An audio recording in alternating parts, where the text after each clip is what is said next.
घड़ी में रात के 1:30 बज रहे थे। बाहर सन्नाटा था, लेकिन मेरे कमरे में एसी की हल्की हम की आवाज़ गूंज रही थी।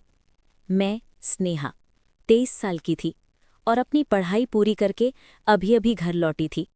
घर का माहौल हमेशा की तरह खुशमिजाज था, लेकिन पिछले कुछ हफ्तों से मुझे अपनी ही घर में एक अजीब सी घबराहट महसूस होने लगी थी। ये सब तब शुरू हुआ जब मेरे बुआ का बेटा, मेरा कज़न भाई समीर हमारे घर रहने आया। समीर मुझसे 2 साल बड़ा था और शहर में जॉब की तलाश में आया था। बचपन में हम साथ खेले थे, इसलिए मम्मी पापा ने उसे खुशी खुशी अपने घर में जगह दे दी। समीर बहुत ही सुलझा हुआ, मृदुभाषी और संस्कारी लड़का लगता था।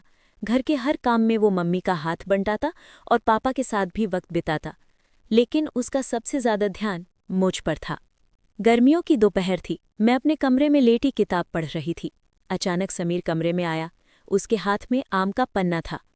स्नेहा, तुम सुबह से कमरे में बंद हो, ये लोग मम्मी ने भेजा है, ठंडक मिलेगी, उसने बड़े प्यार से कहा।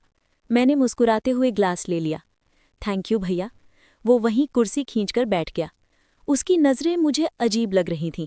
वो मेरी आंखों में नहीं, बल्कि मेरे चेहरे और गर्दन को एकटक देख रहा था। तुम्हें पता है स्नेहा, तुम बचपन से ही बहुत नाजुक हो। शहर की इस भागदौड़ में थक जाती होगी। अगर कभी भी तुम्हें सिर में दर्द हो या थकान लगे तो मुझे बताना, मुझे एक्यूप्रेशर बहुत अच्छे से आता है, उसने अपनी उंगलियां चटकाते हुए कहा। उस वक्त मुझे उसकी बात में सिर्फ एक भाई का प्यार दिखा। मैंने हंसकर टाल दिया, लेकिन उस रात जो हुआ, उसने मेरी जिंदगी बदल दी। भाग दो, वो काली रातें। उस रात खाने के बाद हम सब टीवी देख रहे थे। समीर ने सबके लिए कॉफ़ी बनाई। उसने खास तौर पर मुझे कॉफ़ी का बड़ा मग थमाया और कहा, तेरे लिए थोड़ी स्ट्रांग बनाई है ताकि पढ़ाई में नींद ना आए। कॉफ़ी पीते ही मुझे भारीपन महसूस होने लगा। ऐसा लगा जैसे मेरी पलकें लोहे की बनी हो। मैं मुश्किल से अपने कमरे तक पहुंची और बिस्तर पर गिरते ही मुझे होश नहीं रहा। जब मेरी आंख खुली तो सुबह के 10 बज रहे थे। ऐसा कभी नहीं होता था कि मैं इतनी देर तक सोती रहूं। मेरा सिर बुरी तरह से भारी था, जैसे किसी ने हथौड़े से मारा हो। जब मैं उठी तो मेरे बदन में एक अजीब सा दर्द था। पैरों में, कमर में और बाजुओं में ऐसी ऐंठन थी जैसे मैंने पूरी रात कोई भारी मजदूरी की हो। मैंने आईने में देखा, मेरे बाल, जो मैं हमेशा बांधकर सोती थी, खुले हुए और बिखरे हुए थे। मेरी टी-शर्ट थोड़ी ऊपर चढ़ी हुई थी। मुझे अजीब लगा, लेकिन मैंने सोचा शायद करवट लेते वक्त ऐसा हुआ होगा। जब मैं नाश्ते की टेबल पर पहुंची तो समीर पहले से वहां मौजूद था। वो बड़े चाव से परांठे खा रहा था। मुझे देखते ही उसके चेहरे पर एक अजीब सी मुस्कान तैर गई। गुड मॉर्निंग कुंभकर्ण, उसने हंसते हुए कहा। रात को बहुत गहरी नींद में थी शायद। मैंने 2 बार दरवाज़ा खटखटाया था पानी के लिए, पर तुमने सुना ही नहीं। मम्मी ने भी कहा, हाँ बेटा, तेरी तबीयत तो ठीक है, तू इतना सोती तो नहीं है। मैंने हाँ में सिर हिला दिया, लेकिन मेरे मन में एक शक का बीज पनप चुका था।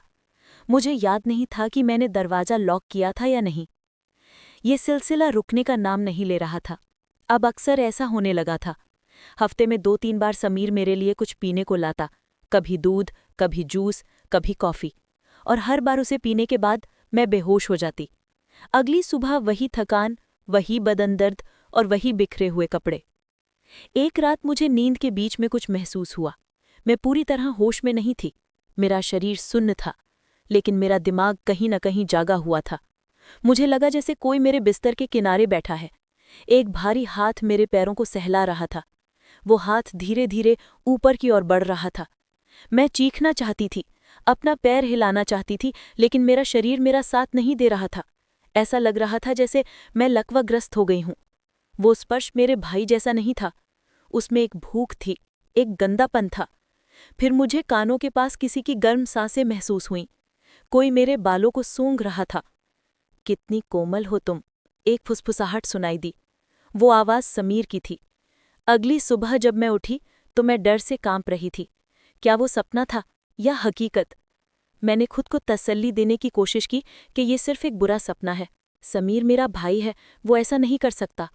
भाग 3, सबूत और शक। कुछ दिनों बाद मम्मी पापा को एक शादी में बाहर जाना पड़ा। घर में सिर्फ मैं और समीर थे। मुझे अंदर से बहुत डर लग रहा था। शाम को समीर मेरे पास आया। स्नेहा, आज तो हम अकेले हैं, चलो मैं तुम्हारे लिए मैगी बनाता हूँ। वो बहुत खुश लग रहा था। मैंने बहाना बनाया कि मेरे पेट में दर्द है और मैं अपने कमरे में चली गई। मैंने दरवाज़ा अंदर से लॉक कर लिया, लेकिन थोड़ी देर बाद समीर दरवाज़ा खटखटाने लगा। स्नेहा, दरवाज़ा खोलो, मैं तेल लाया हूँ, तुम्हारे सिर की मालिश कर देता हूँ, दर्द ठीक हो जाएगा। मैंने मना किया, लेकिन वो जिद करने लगा। अरे मैं भाई हूँ तुम्हारा, दरवाज़ा खोलो वरना मैं तोड़ दूंगा, मुझे चिंता हो रही है। डरते डरते मैंने दरवाज़ा खोला। वो अंदर आया, उसके हाथ में तेल की शीशी थी। उस तेल की गंध बहुत तीखी थी। लेट जाओ, उसने हुक्म देने वाले लहजे में कहा। मैं बैठ गई। उसने मेरे सिर की मालिश शुरू की। उसकी उंगलियां मेरे सिर पर कम और मेरी गर्दन और कंधों पर ज्यादा चल रही थीं। मुझे बहुत असहज महसूस हो रहा था। तभी उसका फोन बजा। उसने एक हाथ से फोन उठाया और दूसरे से मेरी मालिश करता रहा। हाँ हाँ, आज रात का इंतजाम पक्का है, कोई नहीं है घर पे, माल एकदम तैयार है, उसने धीमे स्वर में कहा और फिर जोर से हंसा। मेरा दिल धक से रह गया। माल? वो किसके बारे में बात कर रहा था? उस रात मैंने ठान ली कि मैं कुछ भी खाऊंगी पीऊंगी नहीं। समीर ने मुझे सोने से पहले हल्दी वाला दूध दिया। ये पी लो, दर्द गायब हो जाएगा। मैं ग्लास लेकर बाथरूम गई और सारा दूध कमोड में बहा दिया। फिर बिस्तर पर आकर ऐसे लेट गई जैसे मैं पीकर सो गई हूं। करीब आधे घंटे बाद मेरे कमरे का दरवाज़ा धीरे से खुला। मैंने अपनी आंखें थोड़ी सी खोली रखी थीं। अंधेरे में समीर की परछाई दिखी। वो मेरे पास आया और मेरे चेहरे के सामने चुटकी बजाई। जब मैंने कोई प्रतिक्रिया नहीं दी तो उसने मेरे गाल को थपथपाया। सो गई राजकुमारी? वो बुदबुदाया। फिर उसने जो किया उसे देखकर मेरी रूह कांप गई। वो कमरे से बाहर गया और किसी को फोन करने लगा। आ जाओ, रास्ता साफ है। 2 मिनट बाद मैंने मुख्य दरवाजे के खुलने की आवाज़ सुनी। कदमों की आहट मेरे कमरे की तरफ आ रही थी। समीर वापस आया, लेकिन इस बार वो अकेला नहीं था। उसके साथ एक और आदमी था, उम्र में बड़ा, भारी शरीर और डरावनी सूरत। समीर ने उस आदमी से कहा, देख लो, बिल्कुल बेहोश है, सुबह तक नहीं उठेगी। जैसा मैंने कहा था वैसे ही पैसे चाहिए। वो आदमी गंदी नज़रों से मुझे देख रहा था। उसने जेब से नोटों की एक गड्डी निकाली और समीर के हाथ में थमा दी। चिंता मत कर, तेरे शौक पूरे करने के लिए ये काफ़ी है, तू बाहर पहरा दे, उस आदमी ने कहा। मेरी आंखों के सामने अंधेरा छाने लगा। तो ये सच था। मेरा अपना कजिन भाई, जिसे मेरे माता पिता ने बेटे की तरह रखा, वो मुझे चंद पैसों के लिए बेच रहा था। वो मुझे बेहोश करके गैर मर्दों को मेरे कमरे में लाता था। पिछले कई हफ्तों की थकान, वो बदन दर्द, वो अजीब निशान अब सब समझ में आ रहा था। मेरे साथ वो सब हो रहा था जिसकी मैं कल्पना भी नहीं कर सकती थी। भाग 4, प्रतिशोध। जैसे ही समीर कमरे से बाहर गया और दरवाज़ा बंद किया, वो अजनबी मेरी ओर बढ़ा। वो मेरे बिस्तर के किनारे बैठा और अपना हाथ मेरी ओर बढ़ाया। अब मेरे पास और नाटक करने का समय नहीं था। मेरे तकिए के नीचे मैंने अपनी सुरक्षा के लिए जो पेपर स्प्रे यानी कि मिर्ची स्प्रे छुपा के रखा था, मैंने उस पर कसकर पकड़ बनाई। जैसे ही वो मेरे ऊपर झुका, मैंने पूरी ताकत से अपनी आंखें खोली। वो चौंक गया। इससे पहले कि वो कुछ समझ पाता, मैंने पेपर स्प्रे सीधा उसकी आंखों में छिड़क दिया। आह! वो दर्द से चिल्लाया और अपनी आंखों को पकड़कर पीछे गिर पड़ा। मैं बिजली की तेजी से बिस्तर से कूदी और मेज पर रखा भारी फ्लावर वास उठाया। मैंने पूरी ताकत से उसके सिर पर दे मारा। वो वहीं ढेर हो गया। शोर सुनकर समीर दरवाज़ा खोलकर अंदर भागा। क्या हुआ? वो चिल्लाया। मुझे खड़ा देख और अपने ग्राहक को जमीन पर पड़ा देख उसके चेहरे का रंग उड़ गया। स्नेहा, तुम जागी हो? वो हकलाने लगा। हाँ समीर भैया, आज मैं जाग गई हूँ। मेरी आवाज़ में डर नहीं, अब सिर्फ नफरत थी। वो मेरी तरफ लपका। मेरी बात सुन, ये वो नहीं है जो तू समझ रही है। दूर रहो मुझसे। मैंने पास पड़ा हुआ क्रिकेट बैट उठा लिया जो मेरे पापा कभी कभी इस्तेमाल करते थे। अगर एक कदम भी आगे बढ़ाया तो सिर्फ फोड़ दूंगी। समीर की आंखों में अब वो भाई वाला नाटक नहीं था, वहां अब एक जानवर दिखाई दे रहा था। तुझे लगता है तू मुझसे बच पाएगी? कोई नहीं है यहाँ। वो हंसते हुए मेरी तरफ बढ़ा, लेकिन वो ये नहीं जानता था कि मैंने अपनी जेब में अपना फोन रिकॉर्डिंग मोड पर रखा हुआ था। और सबसे बड़ी बात, मैंने सोने का नाटक करने से पहले ही पुलिस को एक शंकित संदेश यानी कि SOS मैसेज भेज दिया था, क्योंकि मुझे आज गड़बड़ लग रही थी।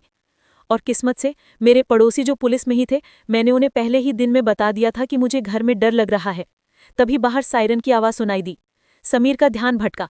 मैंने मौका देकर उसे धक्का दिया और कमरे से बाहर दौड़ गई। मैंने मुख्य दरवाज़ा खोल दिया और जोर जोर से चिल्लाने लगी। पड़ोसी और पुलिस की गाड़ी गेट पर ही थी। समीर पीछे के दरवाजे से भागने की कोशिश कर रहा था, लेकिन पुलिस वालों ने उसे दबोच लिया। उस दूसरे आदमी को भी मेरे कमरे से गिरफ्तार कर लिया गया। निष्कर्ष, सच का सामना। अगले दिन जब मेरे मम्मी पापा वापस आए और उन्हें सब पता चला तो वो टूट गए। मम्मी यकीन ही नहीं कर पा रही थीं कि उनकी अपनी बहन का बेटा इतना गिर सकता है। पुलिस की जांच में पता चला कि समीर जुए और नशे का आदी था। उस पर लाखों का कर्ज था। उस कर्ज को चुकाने के लिए उसने ये घिनौना रास्ता चुना। उसने स्वीकार किया कि वो मुझे नींद की गोलियां देता था और फिर अपने दोस्तों या जान पहचान वालों को पैसे लेकर मेरे कमरे में भेजता था। वो खुद बाहर बैठकर पहरा देता था। डॉक्टर के पास जाने पर पुष्टि हुई कि मेरे साथ कई बार गलत काम किया गया था, जबकि मैं बेहोशी की हालत में थी। ये जानकर मेरी आत्मा छलनी हो गई। जिसे मैंने भाई माना, उसके मेरे शरीर का सौदा किया।